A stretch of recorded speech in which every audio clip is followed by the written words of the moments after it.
You tuned into this video to see our awesome ceiling that totally transformed our 2022 Ford Transit van. This space feels bigger and has a warm feeling too. And the best part about this is that it is easier to build and you can build it yourself. Be sure to check out our templating techniques in our previous video that was launched last week. The information in this video will help you build a professional ceiling just like this one. So check out these clips. So we've put the Havelock wool insulation up here and put these neat little strings up here, drilled little holes up top, stretches over there and holds the Havelock wool in place. We're gonna put these panels up.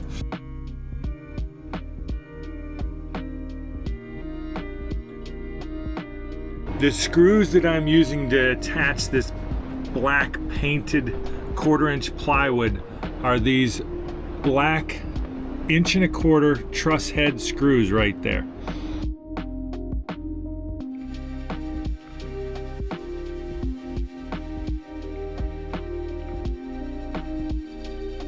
So when you're attaching this 1/4 inch black plywood to the ceiling, before you go screwing in these screws, you want to do a layout. Get your center one laid out like this, do your 5/8, 5/8, 5/8, and then make a mark where you want to put your 1/4 inch screws.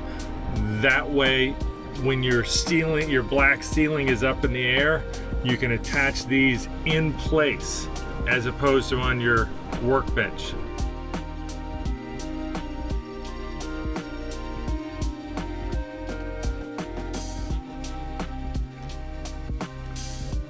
Local grown Indian rosewood that I milled, but you can use whatever wood you have available.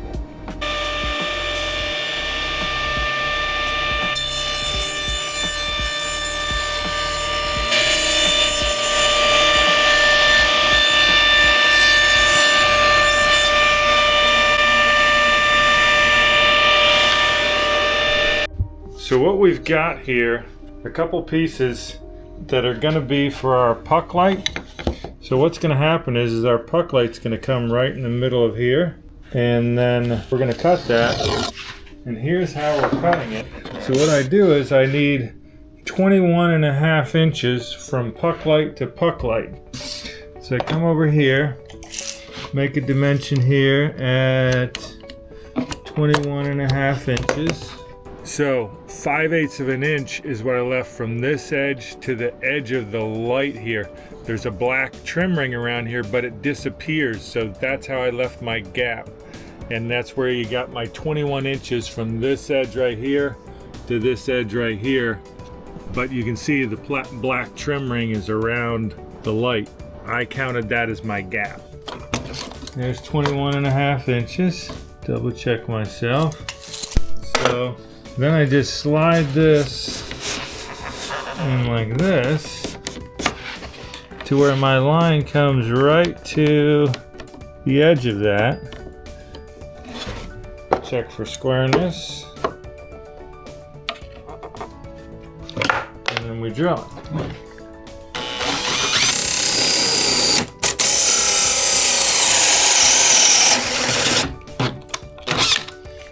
Okay, go.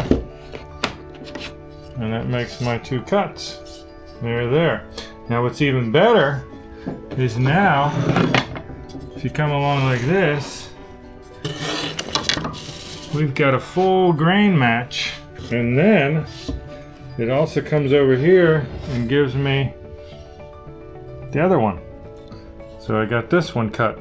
So then I can just come in and do the next one right over here, 21½, make my mark, and give me my cut. Wanted to get on here and explain how I'm putting up these wood slats onto the roof. So what I've done is, you've already seen how I've put up the 1/4 inch plywood. I painted it, and then attaching these to that. So what I use is wire nail, shoots 23 gauge, little 1/2 inch wire nails, and that is basically holding it in place while the PL3, Loctite PL3 adhesive dries, and the PL3 is what's actually going to hold it onto the ceiling. So basically what I did is found the center line, put my first one up, just putting these are 5/8 spacers, and just work my way across the top. You can see I'm leaving like a 5/8 gap everywhere around everything. My gap wound up being here, so I've got 5/8, but then it winds up being 5/8 gap because I'm leaving this. I was really worried about that and thought that it might look a little weird, but I think it looks totally fine. I think it works. I'm happy with it. So I wanted to bring you up here and kind of show you what we've got going here. I don't know if you can see down that board, but there's a nice bow in it. When I was milling, I tried to keep everything nice and straight, not have any curves in it. And now I'm actually having to put a curve into it, so you can kind of see what I've got going here. And so I've got my 5/8 space back there on the front bulkhead, and then I'm leaving an 1/8 of an inch space where my seam is, right there. And I'll bring you into the shop and show you how I'm actually bending those. I set up some blocks. You can kind of see my little jig I've got going here. Yeah, 1.25 inch block here. And you can, I don't know if you can see it, but most of the bend is right here in the front, and then this kind of goes to a flat. The wood is still a little moist from after milling it. It wasn't probably 100% dried. So what I'm doing is taking a heat gun, and after I've pressed this in this strategically placed, I went 4 inches off of here. It's a 3-inch block. This kind of goes down to a flat and flattens off right here.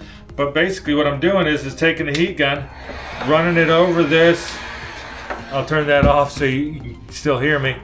But run the heat gun over it, heat it up while it's bent, and then letting it cool.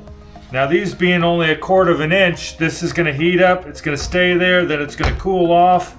I was actually able to bend this more than what I needed, which was, I actually had to put some heat back to it for my first one, for my trial one. Heat it up, let it cool down in the clamps. Once it's cool, take it out of the clamps, and seems to hold its shape pretty good. So I'll show you right here. This was heated up. This was in the clamps for probably about 20 minutes. It's already kind of cooled off a little bit. Definitely not hot to the touch anymore. You can see this firsthand how my idea is working with these 4 boards, because these are my next 4. And let's see how they turned out with my other template one. So they look like they need to be heated up a little bit more because they're not quite as bent as the other ones. Back in the clamps and some more heating. That's how I got to this one. This took probably 3 different pressure points and 3 different heatings to get it to the right bend that I needed in the van. After a couple different bends, you can kind of see, here's my 5 boards that have a pretty good consistent bend. I think we're going to be able to put those up, wire nail them in place, and I think they're going to hold. If the wood that you have available to you is regular dried wood that you're going to buy in most stores, most likely it is not going to be wet like my milled wood. So you're going to want to put some moisture back to it, either with a rag, wipe it down with water, try that. The other idea would be is to take it and soak it in a bucket, maybe a long tube of some sort of water, so you can put some water back into that, because what you're doing is you're actually steaming the wood when you're applying the heat gun to it. So if you can see, there's like next to no gap there. If I take my finger off of it, it barely moves away. So I just need, you can see that little bit of deflection there. I'm gonna call that pretty damn good. Now the question is, how long is it gonna keep that bend when we go out west, when it gets to the heat of the summer? I don't know. we'll see how it goes. So if you made it this far and you're wondering what the heck I'm talking about in a few areas, you have some questions or anything like that, leave a comment down there for me and I'll be sure to get back to you.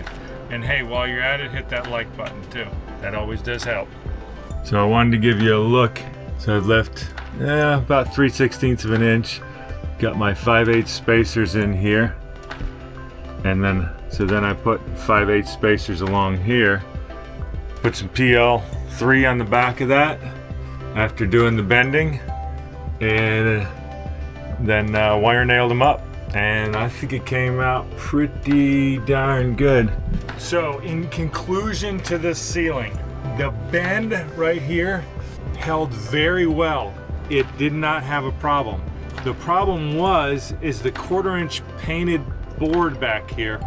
I did not sand in between the two coats of the paint, and the PL3 held to the paint. It was the paint that separated between my two layers of paint. So that's where the whole thing failed. So if I had it to do again, I would sand behind each one of these slats down to raw wood, so I had wood to wood bond with that PL3. So what I did to fix the problem, because when we went out west, these all started coming down and with the heat. So what I did to fix it is I used this Star Bond. This is the accelerator. It's a super glue type stuff. This is what I used to put them back onto the wood. And when I was putting them back on, I sanded the painted plywood here, and I haven't had any problems. They've been back up there for a year and a half. That's what you're gonna wanna do if you're gonna do the ceiling. Everything else held up beautifully. Hope this helps you guys. So, follow along as we are riding our van story.